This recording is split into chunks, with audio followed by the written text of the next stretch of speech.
छत्रपति शिवाजी महाराज कर्नाटक विजय की वीरगाथा। सन 1676 ईस्वी रायगढ़ के सिंहासन पर बैठे छत्रपति शिवाजी महाराज अपनी गहरी दृष्टि दक्षिण भारत की ओर गड़ाए हुए थे। वे जानते थे कि हिंदवी स्वराज्य को सुदृढ़ बनाने के लिए कर्नाटक विजय अनिवार्य थी। उनके पिता शाहजी राजे भोसले वर्षों पहले दक्षिण में एक विशाल जागीर स्थापित कर चुके थे, परंतु महाराज को उसमें कोई अधिकार नहीं मिला था। अब समय आ गया था कि वे अपने पूर्वजों की भूमि को पुनः प्राप्त करें और हिंदू साम्राज्य को और भी सुदृढ़ करें। दिल्ली और बीजापुर का षड्यंत्र। उधर औरंगजेब की महत्वाकांक्षा और भीषण हो चुकी थी। उसे दक्षिण भारत को अपने अधीन लाना था, चाहे इसके लिए कितने भी राज्यों को नष्ट करना पड़े। बीजापुर और गोलकुंडा की ताकतें कमजोर हो रही थी और वो इन्हें आपस में लड़ाकर लाभ उठाना चाहता था, मगर वो ये भूल गया कि इस खेल में सबसे बड़ी शक्ति कोई और थी, छत्रपति शिवाजी महाराज। बीजापुर के सुल्तान आदिल शाह की मृत्यु के बाद उसकी गद्दी पर एक नाबालिग शहजादा बैठा था और शासन की बागडोर अब्दुल करीम के हाथों में थी। अब्दुल करीम दिलेर खां से संबद्ध था और वो मुगलों के विरुद्ध खुलकर कुछ करने का साहस नहीं कर पा रहा था। इसी बीच गोलकुंडा का सुल्तान अबू हुसैन अपने राज्य को बचाने की चिंता में था।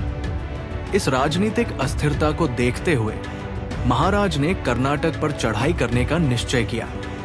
रणनीति की शुरुआत।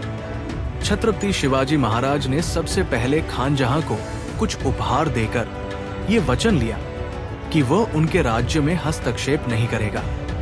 फिर उन्होंने अपने स्वराज्य का प्रबंधन किया, योग्य कार्यकर्ताओं को उचित स्थानों पर नियुक्त किया और समस्त राज्य को मुरार पंत के हवाले कर दक्षिण की ओर कूच कर दिया।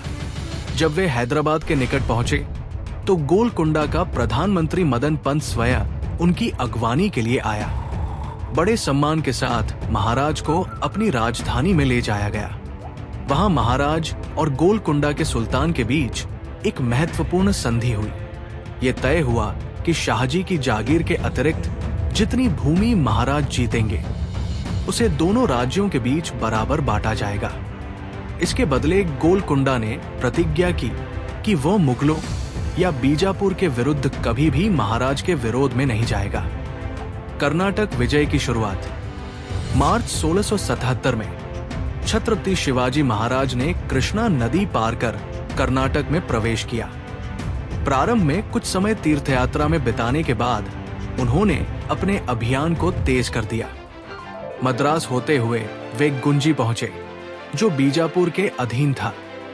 अमीर खां के पुत्रों ने स्वेच्छा से अपना इलाका महाराज को सौंप दिया। उन्होंने तुरंत वहां महाराष्ट्र का शासन लागू किया और आगे बढ़ गए। बीजापुर का एक सेनापति शेर खां 5000 सैनिकों के साथ महाराज का सामना करने आया, परंतु वो बुरी तरह पराजित हुआ और बंदी बना लिया गया।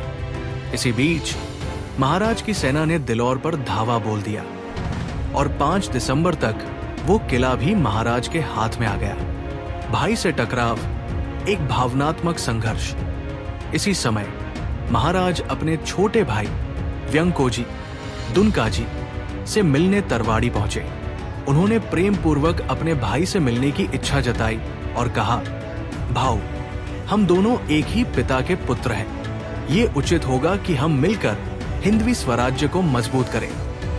परंतु व्यंकोजी को ये स्वीकार्य नहीं था। उसने अपनी जागीर में महाराज का कोई अधिकार मानने से इनकार कर दिया। इससे महाराज को दुख पहुंचा, लेकिन उन्होंने धैर्य नहीं खोया।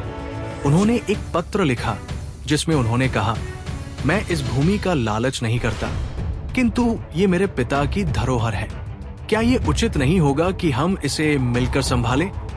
फिर भी व्यंकोजी ने समझौते से इनकार कर दिया, जिससे महाराज को युद्ध का मार्ग अपनाना पड़ा। शीघ्र ही उन्होंने शाहजी राजे की संपूर्ण जागीर पर अधिकार कर लिया। मुगलों और बीजापुर की साजिश। इसी बीच औरंगजेब को जब ये समाचार मिला कि खानजहां ने महाराज से धन लेकर संधि कर ली है, तो वो क्रोधित हो गया। उसने उसे वापस बुलाकर दिलेर खां को बीजापुर और गोलकुंडा पर हमला करने का आदेश दिया। बीजापुर का सेनापति अब्दुल करीम इससे भयभीत हो गया और मुगलों का समर्थन करने लगा। महाराज को जब यह समाचार मिला तो उन्होंने अपनी सेना को संगठित किया और प्रतीकार के लिए तैयार हो गए। उनके प्रिय सरदार रघुनाथ नारायण और भीमराव कर्नाटक में मोर्चा संभालने लगे। एक अप्रत्याशित मोड़, संभाजी की बगावत। इसी समय एक अप्रत्याशित घटना घटी। महाराज के पुत्र संभाजी मुगल सेनापति दिलेर खां के संपर्क में आ गए और उन्होंने विद्रोह कर दिया। दिलेर खां ने उन्हें मराठा राजा घोषित कर दिया और उन्हें भूपालगढ़ पर आक्रमण करने की आज्ञा दी। जब महाराज को यह ज्ञात हुआ तो उनके हृदय को गहरा आघात पहुंचा। वे तुरंत पन्हाला की ओर बढ़े और संभाजी को बंदी बना लिया। ये उनके जीवन का सबसे कठिन क्षण था।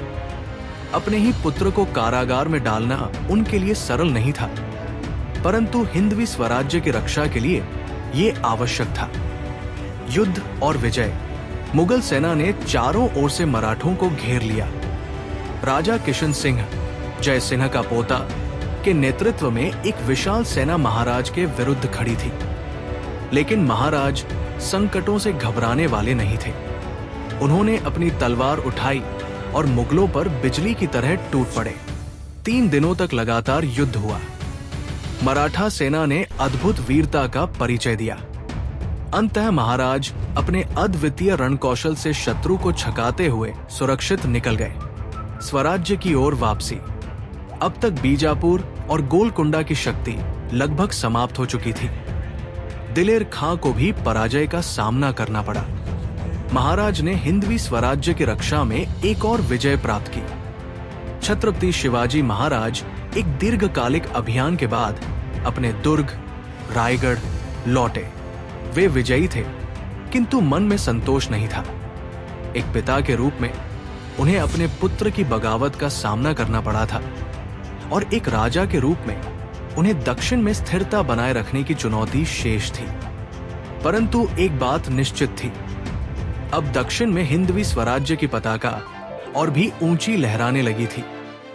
औरंगजेब के सपनों को ध्वस्त कर छत्रपति शिवाजी महाराज ने एक बार फिर सिद्ध कर दिया था कि वे केवल एक राजा नहीं, बल्कि स्वराज्य के संरक्षक और हिंदू धर्म रक्षक